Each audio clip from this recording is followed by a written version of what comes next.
Thanks for staying tuned with us. We have Phil Hamilton on with us and Sharon Congdon. Hello. Good morning. Good morning. Now, we normally have Phil on and he's talking about biking and trails and hikes and signs and all kinds of things, but we're going a different direction today. We are. Because you're wearing a different hat. I am. Don't have my bike helmet on. Could you tell it was 25 out there? It's a little chilly. It's a little cool. I just love the clouds like coming in. For frosty. those of you that are watching from off the hill, which seems to be our biggest audience, I wish we could turn the camera and show you the clouds just coming in the valley over the hill there. It feels like winter. It does. Looks like For a winter. change. Yes, it is winter. All right. We're talking about the Big Bear Valley Education Trust. That's correct. Okay. And just real briefly, if folks have never seen the show before or don't know this, what is the Big Bear Valley Education Trust? Well, let me begin by just adding to some comments previously about Saturday night. We had a great time. Compliments to you and to the Chamber for doing this great activity. We're very proud that the Education Trust won the dance contest and are going to have some good money, and we wanted to thank all the folks who donated money to our cause. It really was a wonderful evening, and a lot of money went to a lot of local Yes, charities it did. and just the Chamber, so it was really Very great. good. Also, a special thanks to Bob and Susie, our dancers. They had a great time. About 2 years ago, I think as everyone knows, California, probably the whole country is struggling. And you can sit around and complain about that, or you can say, well, wait a minute, let's step back and see maybe if there's something you can do about it. And so we formed a group called the Big Bear Valley Education Trust, and we went to the local schools and said, what could we do to help? And so we talked about a lot of different things, and we finally decided there really were 3 projects, and we're going to focus on one of those today. But we are involved with a project out in the east end of the valley, the Pebble Plain you might know about, and the Forest Service came to us and said, look, this is an albatross for us. It's landlocked. It is truly a treasure, one of the most unique areas, quite frankly, in the world. And we don't know what to do with it. We can't manage it. And so we're exploring all kinds of ways that maybe we can acquire that property or acquire some adjacent property so we can make this available to the public, perhaps an education center. We have all kinds of dreams about what might happen out there. Someone told us that the uniqueness of those pants in the Pebble Plain is only echoed by a couple of very, very unique areas in the world. And we think it could be a study center. Yes. We think it has a ton of potential. So that's a long-range project. But quite frankly, there's been some kind of exciting things coming that I'm not going to talk about today. Okay.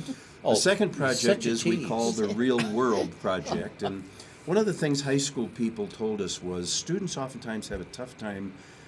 Why am I studying this stuff? What does this have to do with What's anything? relevant? Yes. So we went to local artists and local business people and local tradespeople and said, would you be willing to come in and talk to high school classes about your work and what the relevance of algebra, what the relevance of being able to write well or speak well is to the work that you do? And so we have about 40 people in a database now, and that high school teachers invite them to come and talk about their careers and how they got there and what they learned, if they could play their life over again, what they would do.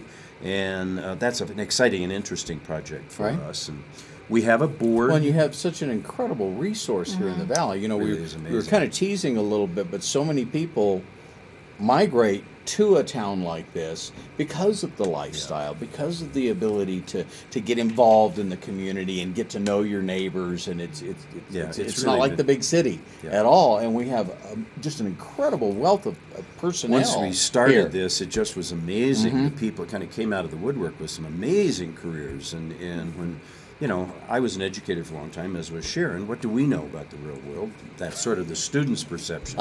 But when a real person comes that does that work, all of a sudden it sort of comes alive, and they have lots of questions, interaction, and so it's really a fun project that we're having a lot of fun with. And you're also getting some help in the classroom. Yep. Because one of the biggest issues we have, aside from money, is manpower. Yep. Or person power. You can say whatever you want. Is that politically correct today? Okay. I did want to just mention our board. Some influential people who work very hard. We're entirely a volunteer group. Liz Harris is our chairperson. Heather Obalnorte, Linda Ricciuti, Christine Yoshida, and myself. Sharon's kind of what we call a special consultant that sort of herds this project down the road that we're going to talk about in a They minute. give you the whip. Yeah. And Dennis Wilkinson has come on board as kind of a special advisor to keep us honest financially and make sure we're dotting all the I's and crossing all the T's. We are a 501c3, and But we really want to focus today on this classroom volunteer thing. That Okay. you can say whatever you want to say, that when a class goes, particularly an elementary class, goes from 20 to 30 or 35, something different has to happen. Sure. So let's have Sharon talk a little bit about this project. First of all, what did you teach? Were you teacher or administrator? I was an elementary school teacher for Okay. 30 years, and I was an administrator for the last 3 or 4 years of my career here in Big Bear Elementary. Oh, all right. Yes. Very good. Now, so you taught all 30 years here? No, No, I taught okay. in Los Angeles. I taught up in the Bay Area, and in San Bernardino, I was a VP there for a couple of years too. Do you notice a big difference because we as adults we pick where we want to live a lot of times. Kids don't get that choice. That's right. Do you see a big difference between the LA kids and the Big Bear kids? Well, yes, there are a lot of differences. One, of course, being in the areas where I taught down the mountain, a lot more diversity of culture and ethnic backgrounds and things, and languages. Get a lot more of that. When I worked in the Bay Area, the parents were very highly educated themselves and very interested in the schools, and were able to contribute financially. We're talking Silicon Valley, that kind of thing. So that sets up a playing field that's not really level for a lot of kids. So How critical is it to not just financially, but to have those parents you mentioned involved in their kids' education? Oh, it's critical, but involvement, starts at home and just your own child and making sure that you're on top of what's going on in school. That's the most critical involvement. Financial involvement, of course, is a luxury that some people have and some don't. But that personal, knowing what's happening with your kids at school and staying in touch with the teacher and keeping your finger on that pulse all the time is critical. And everyone can do that.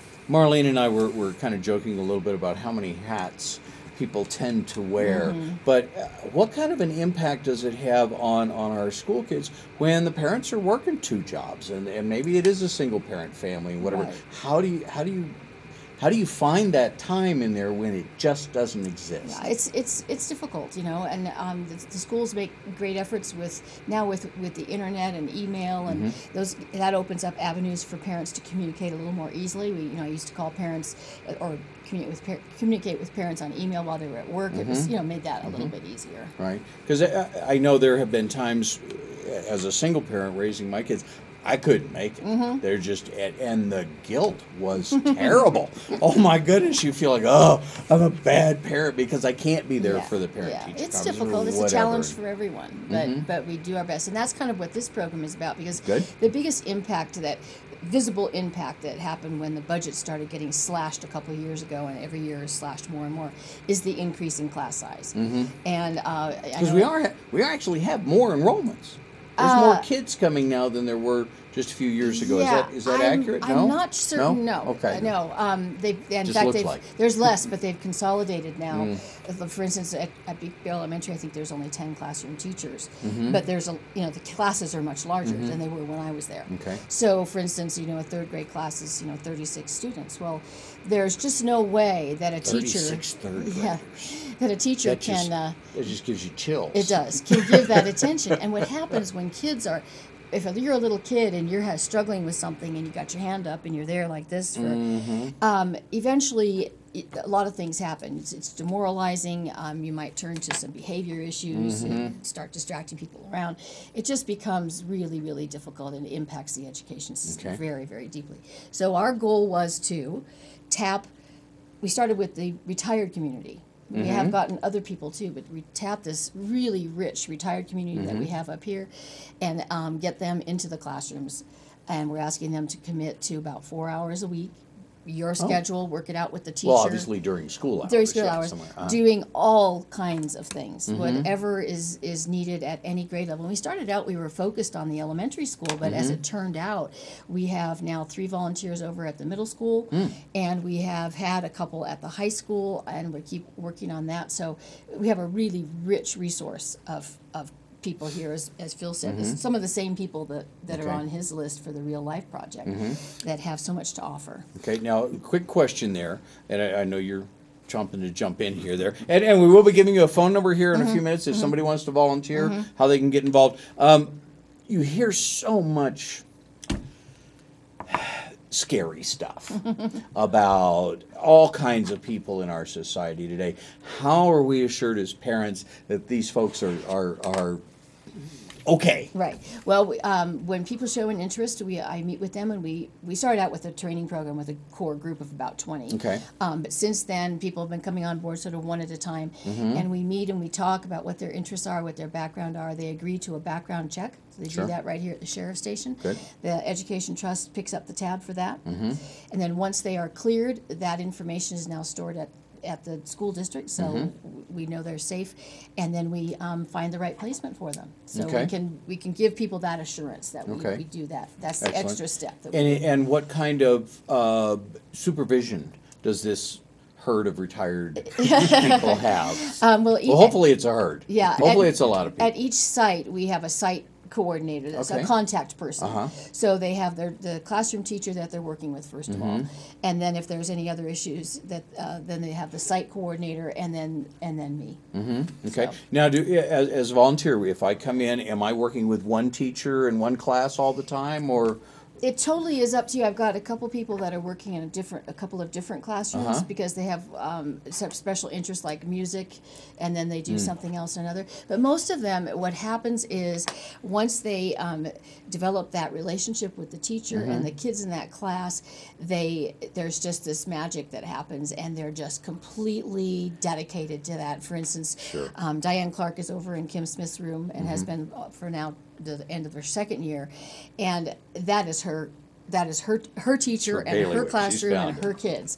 Gloria Mead has been over at Baldwin Lane, and she's with a different teacher this year just because the teacher left, and she is just so dedicated. I think she works practically every day. She's given up some of her other things to do it. So it just, I can't really explain to you as an educator. been I there. know, I know. what happens Yes. when you bond with kids and see what teachers really do. It's, I'm telling you, it's a shocking eye opener. Well, and it's bringing some of that real world back into Yes, the it classroom as well. And generational stuff. Yes. We have older people, and those connections for kids are so important. Like you said, some of them are disconnected from extended Right. family, and that's really important. Are you getting any feedback from the kids on this? Yes, the kids are, it's just like when I was a teacher, they see their volunteer in the markets or out in town, and there's just that glow and the wave, and yeah, the connections are huge. And one of our volunteers was very interested in doing a one-on-one mentoring, and he did that last year with a student who had real issues with attendance, and he was going to his soccer games, and it was amazing. Unfortunately, the child moved away, but the feedback that he got from the parent about the difference that made in that child's life was just really That almost heartwarming. sounds a little bit like I was involved with Big Brothers The same thing for a yes. while, and that was Yeah, so the options are open. It's Wow. the teachers give us all kinds of ideas of things that they need, and then our volunteers tell us what they're comfortable Okay. doing. And often they find that what they're comfortable doing turns out they start to expand because sure. Now, what kind of cost am I looking at as a volunteer? none, except time. That's it. Just And time. so you guys pay for the background check. What if you find out, we need some supplies in this classroom? Can we go to our supervisor? They're going, we need some more help here? Yeah, well, they're always welcome to do that, and donate things. But and what happens, I think, is each school has their own means of doing some things like that. I know, for instance, North Shore had a paper drive. Right? Donate Saw that? Donate a Yeah. ream of paper. I'm sure our volunteers were involved in that too. So Well, they put it just out depends. on the marquee Right, there, thanks for the 25 tons of paper. I don't know Exactly. what that may be a slight Exactly. exaggeration. So each school is different. The little box tops for education. That's a Outstanding. big one. Take those over to the schools. I'm sure there are people sitting there at home drinking their coffee and thinking, but I'm not a teacher. I don't have any skills to Right. offer. I've never had any formal training Don't worry on how to about that. teach or something. That No? I think the willing to commit some time is really all that's needed. Don't say no to yourself. We may occasionally say no to some people because of the background check, but it's very, very rare. But Right. just give us a chance. And Well- if it doesn't work, it doesn't work. But really, all we want is some of your time. Trust me, I think most people would want to pay us or should be paying us. They have so much fun. They feel so They good do. about themselves They do. that it really is an amazing, amazing kind of an experience. And Well, and a huge thing, like you said, that kid raises his hand. Somebody, Response. I mean, yeah. just having that extra presence, that extra Exactly. set of eyes and ears in the classroom to help out. Now, you said 4 hours a week is what That's you're what looking we'd for. like. Yeah, I But, you know, teachers, everybody said, oh, you know, they only work from, you know, Yeah. better than bankers' hours, but that's not the reality That's of it. not the They got all reality. kinds of stuff. Is there a lot of outside of the 4 hours that someone would have to put into it, or You know, when we originally started this, what we said to the educators was, we want these people to be with students. That we know there's a million things that can be done. Sure. And I'm sure some of the volunteers do some of that. But the primary focus and where the beauty and where the fantastic relationships come is being with kids. Sure. Right. Okay. Right. If volunteers want to do this, you know, we talked about Gloria. She started out just with 4 hours a week. I don't even want to guess how many hours she spends now because she loves it so Well, much. she's But like, part of that is Yeah. Gloria and her Yes. personality Yes, her and what a personality, marvelous lady she is. Now, what if But you think you want to work with elementary schools and you get in there and you go, That's this, right. this ain't working. Right. Well, we happened last year. We had several people who were working at the elementary school, and they decided that they really thought they'd like to move up, and so we have people three at the middle school now, and one of them is doing again that one-on-one mentoring in addition to working in the computer lab, which is brand new, and they've got some programs going on in there. And when we said 4 hours, it's really flexible. And what I've found is there's a lot of people up here in Big Bear, retired people who spend winter months back and forth, or Right. part of that time down in the desert or wherever, and we work all around that. So Oh, if you commit for one outstanding. semester at a time, you know, I can work the fall semester, but or the spring semester, but not the winter. It's totally flexible. We just need you so Okay. badly. And So and how many bodies are we needing? we would love to have at least one volunteer in every classroom. How many classrooms do we Oh have? gosh, I couldn't begin to tell 50? you, but At I'd say least. You got 50. room for Yeah. a bunch more Yeah. bodies. Yeah, a bunch we more. wish we had that problem of too Okay. many volunteers. Yeah. Well, Yeah. let's see if we can't fix that. Yeah. The other thing I just wanted in passing, you know, sometimes, you know, maybe I work with Sharon and we just don't get along. It's not her fault. It's not my fault. That's why those coordinators are there to talk with the teacher, to talk with the volunteers. And the volunteer can say, hey, I'm loving this experience, Yeah. but it just isn't working for me. So we try to monitor that very carefully. And it doesn't Good. mean there's anything wrong with anybody. Right. It just didn't work, and we're going to find somebody else Okay. where it will work. So it's not like we grab you off the street, do the background check, throw you in the classroom, and you never Okay. see anybody. That isn't the way it works. Do the volunteers ever get together? Do you guys have a little? Yeah, we had a little meeting thing year-end celebration last year Uh-huh. at the end of the year, and but with everybody's schedules, it's really difficult. So that's where the site coordinators come in, Okay. and that they keep in touch with their volunteers at their site. And actually, you know, we've talked about, well, is there anything special that you need? They said, no, I'm happy. I'm working with my kids and my teacher, and just Oh, they take let me do my possession of thing. that Yeah, there. they take possession and. We're going to give you the phone number real quick here before we go to commercial, and we'll post this on the Channel 6 website. If you'd like to get involved, 909-584-27, is that an 8? 38. 38, I can't read my own writing there. And my name is Sharon. Sharon, that's you? Yes. Okay, 909-584-2738, 584-2738 to learn more about this. And like I said, just before we go to commercial, have you had any feedback from parents? Well, yes, as I told you. Good or bad? Yes, at parent conferences, I've heard from principals and teachers that parents have mentioned that the volunteer and the connection that their child has made and how much they appreciate it. So, yes, we have. Very So nobody positive. said, get them out of there. We don't No, want to no, do no, this no, no, anymore." no, no. I think everyone appreciates any extra attention Mm-hmm. that someone is willing to give to their child, especially, like you said, if they're not able to do it themselves. It's so hard. Yeah, as I so mean, many we have parents so would many like to single parents volunteer. anymore, and with, you mentioned the hard times, you know, there's so many people doing 2, 3, That's 4 right. That's jobs absolutely sometimes, right. and you just can't cope Exactly. with something else. As corny as it may sound, I really think this is a project that everybody loves. The volunteers love it, the teachers love it, the parents love it, the kids love it. It just is a win-win for everybody. And so we hope you will, I know it's a mess and it's chaos, but this is something everybody can get their Yeah. hands around and make a difference. 4 hours a week. Yep. Yeah, yeah. Or less. Turn or off the more. TV and give us 4 We're hours willing a to week. work with you on whatever you can do. Sharon Congdon, 909-584-2738. Get involved. It'll enrich your life beyond It will. measure. Beyond your imagination. We'll be back in just a couple of minutes and hear Richard Milner sing. Don't go anywhere. Really, don't go.